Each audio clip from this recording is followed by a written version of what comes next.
नमस्कार। आज के वीडियो में हम जानेंगे कि MS वर्ड क्या है। तो MS वर्ड आज हम फुल जानेंगे। जो भी MS वर्ड में जितने भी पार्ट हैं या जितने भी फाइल हैं उन सब के बारे में जानते हैं। तो हम लोग को बताया गया है कि MS वर्ड के 4 पार्ट होते हैं। पहला होता है MS वर्ड, दूसरा होता है MS एक्सेल, तीसरा होता है MS पावरपॉइंट, चौथा होता है MS एक्सेस। तो आज हम जानेंगे MS वर्ड क्या है। तो MS वर्ड में सबसे पहले होता है कि सबसे पहले MS वर्ड को कैसे ओपन करते हैं। तो ओपन करने के लिए 3 तरीके हैं। सबसे पहले स्टार्ट पर ऑल प्रोग्राम पे यहाँ से चालू कर सकते हैं, या आपके विंडोज के आइकॉन पे कहीं बना है तो यहाँ से चालू कर सकते हैं, या विंडोज +R दबा के आप यहाँ बिनवर्ड अगर लिख देते हैं, बिनवर्ड लिख के अगर आप ओके बटन पे क्लिक कर देते हैं तब भी ओपन हो जाता है। तो चलिए चलते हैं। सबसे पहले आता है कि हमारा ये टाइटल बार, जो ऊपर पट्टी दिखाई दे रही है इसको हम टाइटल बार बोलते हैं। ठीक है, यहाँ स्टैंडर्ड है, उसके बाद ये आपका फॉर्मेटिंग है, ये रूलर बार है, ये यहाँ पर स्क्रॉल बार है जो पेज को ऊपर और नीचे करता है। ठीक है, उसके बाद जो भी शब्द हम लिखते हैं यहाँ पर वो काउंट करता है, नीचे दिखाई देगा। और यहाँ स्टेटस बार होता है जो शब्द जो आपको पेज को लेफ्ट और राइट में करता है। ये तब होता है जब आपकी पेज जूमिंग सबसे ज़्यादा होती है। जूम करने के लिए बहुत सारे तरीके हैं, जैसे व्यू मेन्यू में जाके जूम पर अगर आप क्लिक कर देते तो यहाँ से भी जूम हो जाते हैं, या आप कंट्रोल के साथ स्क्रॉल वाला बटन का उपयोग कर देते हैं तब भी आपका पेज जूम इन और जूम आउट हो जाता है। नीचे भी दिया रहता है, वहाँ से भी जूम इन कर सकते हैं। तो 3 तरीके होते हैं। तो सबसे पहले होता है टाइटल बार। टाइटल बार में 3 बटन है, मिनिमाइज, मैक्सिमाइज और क्लोज। मिनिमाइज का अर्थ होता है पेज को टास्क बार पे लाना। मैक्सिमाइज का अर्थ होता है पेज को छोटे से छोटा, बड़े से बड़ा करना। तीसरा होता है क्लोज, जो पेज को क्या करता है, बंद करता है। इसको 2 तरीक़ों से रिस्टोर कर सकते हैं, जैसे अल्ट के साथ स्पेस वाला बटन दबा के वहाँ से भी स्पेस कर सकते हैं। जैसे अल्ट के साथ स्पेस वाला बटन दबाएं तो यहाँ रिस्टोर दे दिया। मिनिमाइज एंड मैक्सिमाइज दोनों भी कर सकते हैं। उसके बाद बारी आती है मेनू बार की। मेनू बार में आप देख रहे हैं कि home, insert, page layout, ripping, mailing, review, view, ये सारी चीज़ मेनू बार होते हैं। उसके बाद स्टैंडर्ड बता ही चुके हैं। ब्लैंक एरिया, ये जो आपकी चारों तरफ से जो काली पट्टी दिखाई दे रही है इसको हम ब्लैंक एरिया बोलते हैं। माउस पॉइंटर हमारे हाथ में है जो दाएं बाएं हमेशा इधर उधर चलता रहता है, जहाँ भी रखते हैं वहाँ चला जाता है। इंस्ट्रक्शन पॉइंटर, ये जो टिक टिक कर रहा है इसको इंस्ट्रक्शन पॉइंटर बोलते हैं।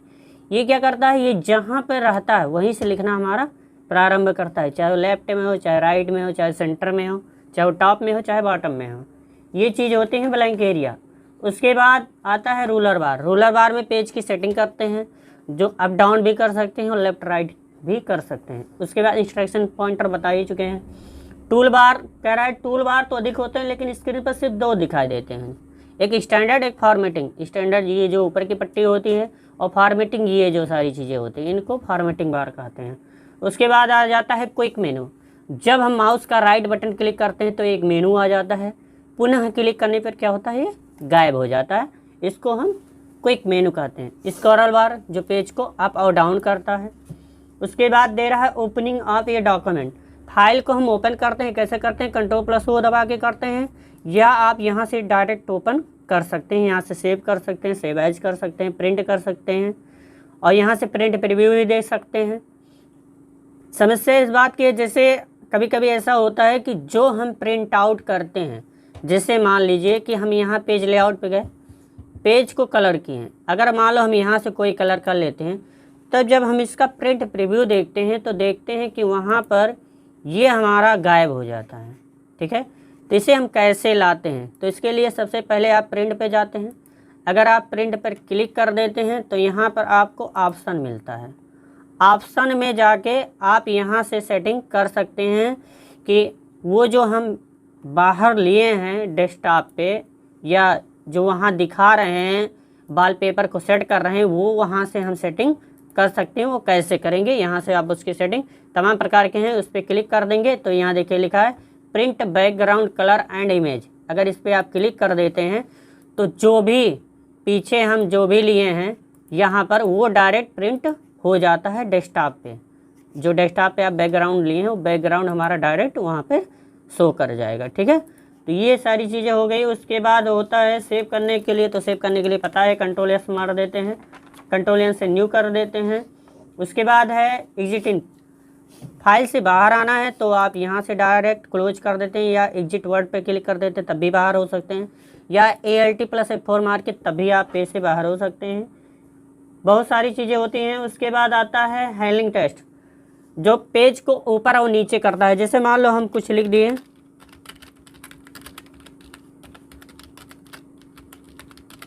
ठीक। अब यहाँ पर जैसे लेफ़्ट राइट आने के लिए माउस के इसके लेफ़्ट और राइट से भी कर सकते हैं, या ऊपर नीचे करने के लिए भी इसका उपयोग कर सकते हैं। जैसे अगर कोई कहता है कि हमें यहाँ जो इंस्ट्रक्शन है बिना माउस के क्लिक किए हुए आपको यहाँ लाना है, तो वहाँ कह सकते हैं। अगर आप होम वाला बटन दबाते हैं तो तब भी पहुँच जाता है। अगर लास्ट पे आपको जाना है तो एंड वाला बटन दबा देते हैं तब भी पहुँच जाता है। जैसे मान लो और भी सारी चीज़ें हैं कि पेज बहुत सारे हैं और हमको शुरू में जाना है, तब यहाँ पर कंट्रोल के साथ अगर होम वाला बटन दबाते हैं तो आपका शुरू में चला जाता है, और कंट्रोल के साथ एंड वाला बटन दबाते हैं तो लास्ट में चला जाता है। ये सारी चीज़ें होती हैं। पेज अप और पेज डाउन को पेज को ऊपर और नीचे करने के लिए उपयोग करते हैं। उसके बाद बारी आती है कि शब्द को कैसे सेलेक्ट करते हैं। अगर हम शब्द को सेलेक्ट करना चाहते हैं तो लेफ़्ट वाले बटन को दबा के अगर स्क्रॉल कर देते हैं तब भी सेलेक्ट हो जाता है, या डबल क्लिक कर देते हैं तब भी सेलेक्ट हो जाता है। पैराग्राफ की अगर सेटिंग करनी है तो Ctrl+A दबा देते हैं, राइट वाला बटन दबा देते हैं, पैराग्राफ की सेटिंग यहाँ से कर सकते हैं। उसके बाद 2 बार क्लिक करने से सिलेक्ट हो जाता है, राइट वाला बटन दबा के आप वहाँ से पैराग्राफ की सेटिंग कर सकते हैं।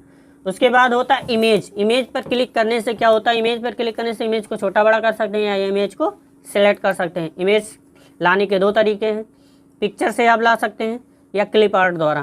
क्लिप आर्ट द्वारा वही इमेज आएगा जो हमारे इस MS ऑफिस में मौजूद है, और पिक्चर में वो इमेज आएंगे जो हम डाउनलोड किए हैं, ठीक है। तो ये सारी चीज़ें होती हैं। उसके बाद बारी आती है कट कॉपी पेस्ट की। आप यहाँ पर सेलेक्ट कर लेंगे, राइट वाला बटन दबा देंगे तभी कट कॉपी पेस्ट हो जाएगा, या आप Ctrl+X मार के कट कर सकते हैं, Ctrl+C मार के कॉपी कर सकते हैं, Ctrl+V मार के पेस्ट कर सकते हैं। उसके बाद होता है फॉन्ट कलर। शब्द को कलर कैसे करते हैं, तो शब्द को सेलेक्ट कर लेंगे, सेलेक्ट करने के बाद होम मेनू में जाएंगे, यहाँ से आप सेलेक्ट करके यहाँ से देखें, यहाँ से हम कलर कर सकते हैं, ठीक है। उसके बाद होता है हाईलाइट कलर। हाईलाइट क्या करते हैं, जैसे कुछ शब्द ऐसे होते हैं जिनको हाईलाइट करते हैं, जैसे उस शब्द पे विशेष ध्यान देना चाहिए।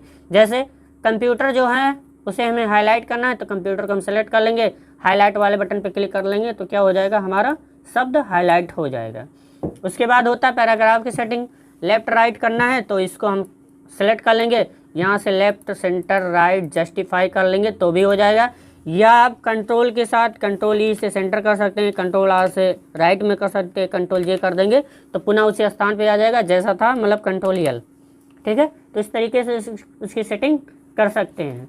उसके बाद बारी आती है बुलेट नंबरिंग की। बुलेट नंबरिंग का उपयोग इसलिए किया जाता है, जैसे मान लो बाई चांस हमें 1 से लेके बहुत सारी चीज़ों का नाम लिखना है तो बार बार हमें नंबर लिखने की आवश्यकता ना पड़े, तो इसलिए हम बुलेट नंबरिंग ले लेते हैं। तो इसके लिए हमें सेलेक्ट करना पड़ेगा और यहाँ बुलेट्स पे चले जाएंगे, यहाँ से कोई भी बुलेट्स चूज कर सकते हैं। अगर मान लो मुझे ये सारी चीज़ नहीं पसंद है, मुझे नए बुलेट्स की आवश्यकता है, तो डिफाइन न्यू बुलेट्स पे चले जाएंगे, सिंबल पे चले जाएंगे, यहाँ से कोई भी बुलेट्स ले सकते हैं, जो भी हमें अच्छा लगे उस बुलेट्स पे क्लिक कर देंगे, वो आपके पेज में हो जाएगा।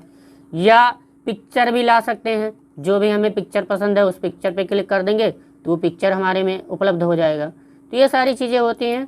उसके बाद आती है नंबर की सेटिंग कर सकते हैं, यहाँ नंबर पे चले जाएंगे, यहाँ पर कर सकते हैं, या नहीं पसंद है तो उसी तरीके से इसमें भी चले जाते हैं, न्यू ला सकते हैं, ठीक है। तो ये सारी चीज़ें हो गई। उसके बाद बारी आती है कि फ़ॉन्ट की सेटिंग कैसे करते हैं। जैसे ऊपर से भी कर सकते हैं, अंदर से भी। अंदर पे जाने के लिए क्या करना पड़ेगा, सबसे पहले आपको शब्द को सेलेक्ट करना पड़ेगा। सेलेक्ट करने के बाद Ctrl+D को दबाएंगे, ठीक है। Ctrl+D को दबाने के बाद आप यहाँ से भाषा की सेटिंग कर सकते हैं, यहाँ से बोल्ड इटैलिक कर सकते हैं, यहाँ से छोटा बड़ा कर सकते हैं। उसके बाद यहाँ भाषा को कलर कर सकते हैं। अंडरलाइन पहले होता था कि एक अंडरलाइन होता था, पर यहाँ डिजाइन में अंडरलाइन है, कई अंडरलाइन एक साथ ला सकते हैं। अगर मान लो अंडरलाइन को हम कलर भी करना चाहते हैं तो उस अंडरलाइन को हम कलर भी कर सकते हैं, जो भी अच्छा लगे वो हम नीचे देखो यहाँ प्रीव्यू कर रहा है शो करेगा। उसके बाद होता है कि अगर शब्द पे लाइन लाना चाहते हैं तो यहाँ से हो जाएगा, डबल लाइन लाना चाहते हैं तो वो भी हो जाएगा। अगर शब्द को पीछे करना चाहते हैं तो यहाँ से कर सकते हैं, और शब्द को नीचे करना चाहते हैं तो यहाँ से। अगर मान लो परछाएं लाना चाहते हैं तो यहाँ से परछाएं ला सकते हैं। उसके बाद आउटलाइन और इम्बॉस और इसका ये एक ड्रेब, इन 3 का प्रयोग तब होता है जैसे मान लो जैसे हम नर्सरी और LKG का पेपर बना रहे हैं, ABCD अगर हमें लिखना है तो बच्चों को देना रहता है कि इसे कंप्लीट करें अपने ही पेंसिल द्वारा। तो इन तीनों का उपयोग करने से हम उसको कर सकते हैं। स्मॉल कैप्स क्या होता है, सभी को छोटे लेटर में कर देता है, और ऑल कैप्स क्या करता है, सभी को बड़े लेटर में कर देता है। हिडन होता है जो शब्द को छुपा देता है। तो ये सारी चीज़ हो गई आपकी भाषा की सेटिंग करना। उसके बाद कैंसिल कर देते हैं तो पुनः उसी साइज पे आ जाते हैं। उसके बाद बारी आती है पैराग्राफ की सेटिंग। पैराग्राफ की सेटिंग बताए हैं, अगर ज़्यादा स्पेस हो रहा है तो Ctrl+A को दबाएंगे, राइट वाला बटन दबाएंगे, पैराग्राफ पे जाएंगे। पैराग्राफ पे जाके अगर यहाँ मल्टीपल है तो यहाँ सिंगल पे क्लिक कर देंगे। इसके बाद यहाँ पर आपको क्लिक करना है don't add space between paragraph of the same style. इस पर क्लिक करने के बाद आप ओके बटन पे क्लिक कर देते हैं तो देख रहे हैं कि जो भी हमारा स्पेस ज़्यादा है वो कम से कम में हो जाता है। तो इस तरह से पैराग्राफ की सेटिंग कर सकते हैं। उसके बाद अगर मान लो पेज को डिजाइन में करना है तो सबसे पहले हमें पेज लेआउट में जाना पड़ेगा, पेज बॉर्डर पे जाना पड़ेगा। यहाँ से कोई भी बॉर्डर ले सकते हैं जो अगर सिंपल में बॉर्डर लेना चाहते हैं। अगर मान लो मुझे डिजाइन बॉर्डर पसंद है तो आर्ट पर चले जाएंगे। आर्ट में बहुत सारे डिजाइन देते हैं, कोई भी डिजाइन यहाँ से ले सकते हैं। फिर यहाँ देता है बॉक्स। बॉक्स पे अगर आप क्लिक कर देते हैं तो पूरे बॉक्स को कर देता है। शैडो आप परछाई दे सकते हैं। 3D मतलब 3 साइड से आप इसको ले सकते हैं, जिधर आप क्लिक कर देंगे उधर हट जाएगा। जैसे मान लो मुझे बॉर्डर से नीचे चाहिए तो इस पर क्लिक कर देंगे तो देख रहे हैं नीचे ही से हो जाएगा, या ऊपर क्लिक कर देंगे तो ऊपर हो जाएगा, दाएं क्लिक कर देंगे दाएं का हो जाएगा, बाएं क्लिक कर देंगे बाएं। मतलब जिस तरह से देना चाहते हैं उतना कस्टम में आके उसको दे सकते हैं जितनी मुझे आवश्यकता है। उसके बाद ओके बटन पे क्लिक कर देंगे, अप्लाई हो जाएगा, या कैंसिल कर देंगे तो हट जाएगा। उसके बाद बारी आती है कॉलम। मेन पॉइंट होता है कॉलम। कॉलम मतलब 2 भागों में बांटना। 2 भागों में बांटते कैसे हैं, सबसे पहले हम इसको कर लेंगे डिलीट। डिलीट करने के बाद आप जाएंगे ओरिएंटेड पे, यहाँ से करेंगे लैंडस्केप। लैंडस्केप मोड से क्या हो जाएगा, आपका पेज जो हो जाएगा वो बड़ा हो जाएगा, ठीक है, मतलब प्रोटेस्ट से लैंडस्केप में हो जाएगा। उसके बाद कॉलम पे जाएंगे, यहाँ से 2 कॉलम में बांट सकते हैं। उसके बाद आप ऊपर वाले कॉलम में अपने ही जो हम लिखे रहेंगे, जैसे स्कूल का नाम लिखना चाहते हैं स्कूल का नाम लिख देंगे। ये हम पेपर बना सकते हैं, इस पर कोई किसी भी स्कूल का पेपर यहाँ से हम बना सकते हैं बहुत ही आसानी और बहुत ही कम ही समय में, ठीक है। तो ये हो जाएगा कॉलम। उसके बाद बारी आती है ड्रॉप कैप्स की। पहले शब्द को बड़ा करना, ये तब होता था जैसे मान लो किसी शब्द को हमें हाईलाइट करना है। जैसे मान लो ए को हमें हाईलाइट करना है तो हम क्या कर लेते हैं, ए को हम क्या कर लेते हैं, सेलेक्ट कर लेते हैं और इंसर्ट पर चले जाने के बाद यहाँ चले जाते हैं ड्रॉप कैप्स पे। ड्रॉप कैप्स पे जिस पे आप क्लिक कर देंगे वो उस तरह से हो जाता है और यहाँ से आप उस शब्द को बड़ा या छोटा कर सकते हैं। तो ये होता है शब्द को हाईलाइट करना। हाईलाइट पहले शब्द को हाईलाइट करना होता है। ये अधिकतर जैसे कहानी कोई लिखते हैं या किसी चीज़ पे कोई चीज़ बना रहे हैं और पहला हमें वहाँ इम्पोर्टेंट दिखाना है तो ये कर सकते हैं, वहाँ से उसकी सेटिंग कर सकते हैं। उसके बाद बारी आती है चेंज केस। जैसे कभी कभी क्या होता है कि हम गलती से मान लो पूरा ये स्मॉल कैप्स में लिख दिए हैं और ये हमको बड़े लेटर में चाहिए तो इसको हम क्या कर लेते हैं, सेलेक्ट कर लेते हैं। सेलेक्ट करने के बाद होम मेनू में चले जाते हैं। उसके बाद यहाँ से जाके आप अपर केस पे क्लिक कर देते हैं तो सभी शब्द क्या हो जाते हैं, बड़े हो जाते हैं।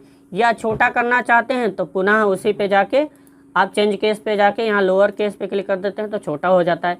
कैपिटलाइज ईच वर्ड का अर्थ होता है कि हर शब्द का पहला शब्द कैपिटल में कर देगा, ठीक है। तो इस तरह से इसकी सेटिंग कर सकते हैं। उसके बाद आता है बैकग्राउंड। बैकग्राउंड आपको बता ही चुके हैं कि पेज का बैकग्राउंड कैसे लेना है। पेज लेआउट में जाना, पेज कलर पे जाना है। यहाँ पर जैसे मान लीजिए ये सारी चीज़ें नहीं अगर आपको पसंद में आ रही हैं तो फिल इफेक्ट पे चले जाइए। यहाँ कई सारे कलर हैं, अगर 2 कलर में आप बैकग्राउंड देना चाहते हैं तो 2 कलर में दे सकते हैं। जैसे मान लीजिए इस तरह या 2, तो 2 तरीका होता है कि मतलब कई तरीके हैं पेज में बैकग्राउंड देना। यहाँ टेक्सचर है, पैटर्न है, पिक्चर है, मतलब मेरा खुद का इमेज अगर है तो उसको भी दे सकते हैं। जैसे मान लो ये कोई बच्चा बनाया है तो इसको इंसर्ट करा देंगे, ओके बटन पे क्लिक कर देंगे तो ये डायरेक्ट बन जाता है, ठीक है, बैकग्राउंड। अगर ये नहीं पसंद आ रहा है तो पुनः जाके अपने बैकग्राउंड पे क्लिक कर देंगे, मेरा पहला बैकग्राउंड हो जाता है। उसके बाद आता है व्यू मेन्यू में नॉर्मल। 75 से 100 के बीच में जो पेज होते हैं वो नॉर्मल पेज कहलाते हैं। उसके बाद आया आउटलाइन व्यू। तो यहाँ देख रहे हैं आउटलाइन दिया है तो इस तरह हो जाएगा, मतलब सिंपल साधारण हो जाएगा। उसके बाद पेज लेआउट पे क्लिक कर देंगे तो पुनः उसी पेज पे आ जाएगा। उसके बाद बारी आती है रूलर बार की। पेज में रूलर बार की सेटिंग कर सकते हैं, ये तो बता ही चुके हैं। उसके बाद होता है हेडर फोल्डर। हेडर फोल्डर का उपयोग तब होता है जैसे मान लो मुझे कोई पेज बार बार लिखना है और बार बार ना लिखना पड़े, तो इसके लिए हम क्या करते हैं, हेडर फोल्डर का उपयोग करते हैं। हेडर मतलब ऊपर और फोल्डर मतलब नीचे। तो यहाँ पर हेडर दे रहा है तो हेडर में कई डिजाइनें देती हैं, कोई भी डिज़ाइन यहाँ से हम चूज कर सकते हैं, उसको लिख सकते हैं। जैसे मान लो किसी बुक को हम बना रहे हैं तो हेडर में उसका उपयोग करके उसको बना सकते हैं। ठीक है, यहाँ मान लो मेरे पास कोई इमेज है तो उस इमेज को रख सकते हैं, यहाँ टाइटल रख सकते हैं जो भी उस बुक का हो टाइटल। उसके बाद ये हो जाता है जूम करना बता ही दिए हैं। उसके बाद होता है पेज ब्रेक। जैसे मान लो मेरे पास एक पेज है और हम चाहते हैं उसी समय मुझे दूसरा वाला पेज पे कुछ लिखना है और पहले पेज को छोड़ देना है, तो इसके लिए हमें क्या करना पड़ेगा, इंटर मारना पड़ेगा, तभी हमारा दूसरा पेज आएगा जब तक ये पेज भर नहीं जाएगा। लेकिन यहाँ कुछ ऐसा नहीं है, हम यहाँ जाएंगे उसके बाद पेज ब्रेक पे क्लिक कर देंगे तो सेकंड पे दूसरा पेज हमारा आ जाएगा, पहला पेज छोड़ के दूसरे पेज पे लिखना चालू कर देगा। उसके बाद होता है कभी कभी ऐसा होता है कि हम भूल भी जाते हैं कि मतलब किस पेज पे लिख रहे हैं, कौन सा पेज है, तो यहाँ से हम देख सकते हैं। अगर मान लो यहाँ से नहीं देख सकते हैं तो आप पेज नंबर पे जाके यहाँ से पेज नंबर को दे सकते हैं कि मतलब कहाँ पे आपको देना है, टॉप पे देना है या बॉटम में देना है, जहाँ पे भी आपको देना है वहाँ पर आप क्लिक करके उस नंबर को दे सकते हैं। उसके बाद बारी आती है सिंबल। सिंबल पे होता है कि जैसे जो चीज़ हमारे कीबोर्ड में ना उपलब्ध हो वो चीज़ हम क्या करते हैं, सिंबल से देते हैं। जैसे द में दो लिखना है या कुछ और भी लिखना है, विद्या लिखना है, तो ये सारी चीज़ हमारे कीबोर्ड में नहीं उपलब्ध होती हैं, तो इसे हम यहाँ से ला सकते हैं या उससे शॉर्टकट उपयोग कर सकते हैं। तो वो सारी चीज़ें यहाँ सिंबल से ही कर सकते हैं। उसके बाद इक्वेशन ये दिया है साइड में। इक्वेशन का अर्थ होता है कि जैसे आपको मैथ का पेपर बना रहे हैं और 1/2 लिखना है तो 1/2 कैसे लिखेंगे, तो इसके लिए आपको इक्वेशन पे क्लिक करके 1/2 करके उसके बाद स्पेस मार देना, 1/2 हो जाएगा आसानी के तरीके से। ठीक है, तो इक्वेशन का इसका उपयोग कर सकते हैं। उसके बाद आता है टेक्स्ट बॉक्स, किसी बॉक्स में लिखना है तो इसके लिए ज़रूरी नहीं है टेक्स्ट बॉक्स पे ही क्लिक करें, उसके लिए हमें बहुत सारे ऑप्शन है। सेव पे जाके क्लिक करके यहाँ पे क्लिक कर देंगे, सेव हो जाएगा। राइट वाला बटन दबा के टेस्ट कर सकते हैं तो इसमें भी हम लिख सकते हैं। ठीक है, उसके बाद बारी आती है ड्रॉ टेबल की। ड्रॉ टेबल का उपयोग करते हैं जैसे मान लो कहीं प्रोजेक्ट मिला, उसके बाद कई बच्चों का नाम लिखना है, तो सारी चीज़ इंसर्ट पे जाकर टेबल पे क्लिक कर देते हैं तो यहाँ से कई टेबल को हम एक साथ पेज में ला सकते हैं। अगर मान लो मुझे एक टेबल लाना है तो ड्रॉ टेबल के द्वारा उसको ला सकते हैं, जिसको हम पेंसिल बोलते हैं। ठीक है, तो इसके द्वारा भी कई टेबल को हम यहाँ से बना सकते हैं। अब मान लो कोई कह रहा है कि मुझे शॉर्टकट तरीके से दूसरा टेबल चाहिए, तो यहाँ पर आप क्लिक करने के बाद आप इंटर की वाला बटन दबा देंगे तब भी आ जाएगा। बार बार आपको यहाँ क्लिक करना है, बार बार आपको इंटर की दबाना है, तो इसके लिए आप अनेक टेबल को ला सकते हैं। उसके बाद दे रहा है इरेजर, टेबल को डिलीट करना है तो यहाँ इरेजर आपका दे रहा है, इरेजर के द्वारा आप किसी टेबल को डिलीट कर सकते हैं। उसके बाद लाइन विथ, लाइन को मोटा हल्का करना चाहते हैं तो सबसे पहले आप ड्रॉ टेबल पे चले जाएंगे और यहाँ से कोई भी डिजाइन दे सकते हैं, या मोटा हल्का करना है तो यहाँ पर जाके इसको 6 पे क्लिक कर देंगे। उसके बाद यहाँ से आप यहाँ से क्लिक कर देंगे तो ये मोटा हो जाएगा। ठीक, उसके बाद आता है लाइन स्टाइल। लाइन स्टाइल यहाँ से हो सकता है, कोई भी स्टाइल यहाँ से ले सकते हैं। जैसे मान लो ये मुझे पसंद है तो इस पर क्लिक करके ऐसे खींच देंगे तो ये आ जाएगा। उसके बाद होता है आउटसाइड बॉर्डर। आउटसाइड का अर्थ होता है जो बाहर से जितने भी बॉर्डर हैं, सारे बॉर्डर में हमको क्या करना है, डिजाइन देना है, तो इसके लिए हमें सारे बॉर्डर को सेलेक्ट करना पड़ेगा और बॉर्डर पे जाके आउटसाइड बॉर्डर पे क्लिक कर देते हैं तो देख रहे हैं चारों तरफ से बॉर्डर दे दिया है। उसके बाद आता है टेबल का, टेबल को कलर करना है तो सेटिंग में जाके यहाँ से कोई भी टेबल को कलर कर सकते हैं। उसके बाद आता है इंसर्ट टेबल, एक साथ कई टेबल को लाना है तो Ctrl+A दबा के मान लीजिए इसको हम डिलीट कर देते हैं। इंसर्ट पे चले जाते हैं, यहाँ टेबल दिया है, इंसर्ट टेबल पे मान लो मुझे 10x10 की आवश्यकता है तो यहाँ पर 10x10 लिख दें, उसके बाद ओके बटन पे क्लिक कर दें, आ जाएगा। मर्ज काल, कई काल को एक में मिलाना है तो इसके लिए हमें सेलेक्ट करना पड़ेगा। सेलेक्ट करने के बाद लेआउट पे जाना पड़ेगा और यहाँ पर मर्ज काल दिया है, इस पर क्लिक कर देंगे। उसके बाद ओके बटन पे क्लिक कर देंगे, यहाँ मर्ज काल एक साथ सभी क्या हो जाएंगे, गायब हो जाएंगे। उसके बाद स्प्लिट काल, मान लो मुझे पुनः 10x10 की आवश्यकता है तो यहाँ 10x10 लिख देंगे, ओके बटन पे क्लिक कर देंगे तो आ जाएगा। उसके बाद आता है कि डिस्ट्रीब्यूट रो कॉलम इन्वेंटरी, यह रो और कॉलम को क्या करता है, बराबर भागों में बांटता है। जैसे मान लो ये कॉलम हमारा यहाँ कर दिए, ये कॉलम हम यहाँ कर दिए और ऊपर वाला कॉलम थोड़ा सा नीचे कर दिए और नीचे वाला कॉलम थोड़ा नीचे कर दिए, तो इससे भी अलग अलग हो गया।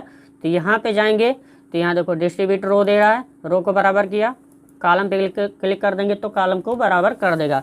असेंडिंग डिसेंडिंग का क्या अर्थ होता है, जैसे मान लो हमारा कुछ उल्टा सीधा लिखा गया है, हम उसे सीधा करना चाहते हैं तो ऐसे करके, तो इसको हम क्या कर लेंगे, यहाँ से यहाँ तक हम कर लेंगे सेलेक्ट करने के बाद अब चले जाएंगे हम यहाँ लेआउट में। उसके बाद यहाँ देगा आपका शॉर्ट पर क्लिक कर देंगे। शॉर्ट पर क्लिक करने के बाद डिसेंडिंग असेंडिंग और असेंडिंग पे क्लिक करने के बाद ओके बटन पे क्लिक कर देंगे तो 1 2 5 6 7 8 ये बराबर हो गए हैं, पहले गलत थे।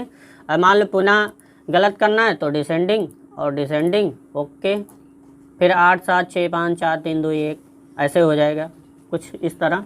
उसके बाद होता है जोड़ना, जैसे मान लो मुझे जोड़ना है तो 80 पर क्लिक, 80 कर दिए, 85 कर दिए, 20 कर दिए, 14 कर दिए, 25 कर दिए, तो यहाँ फार्मूला पे क्लिक करने के बाद ओके बटन पे क्लिक कर दें तो क्या हो जाएगा, ये जुड़ जाएगा। उसके बाद बारी आती है स्पेलिंग एंड ग्रामर की।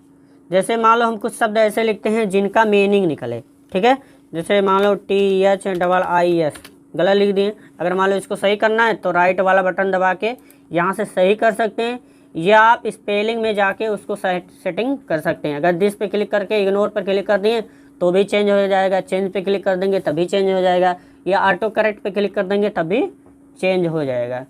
तो ये आज के वीडियो में बस इतना ही। आगे जुड़ने के लिए हमारे चैनल को सब्सक्राइब करें, लाइक करें, कमेंट करें। Thank you.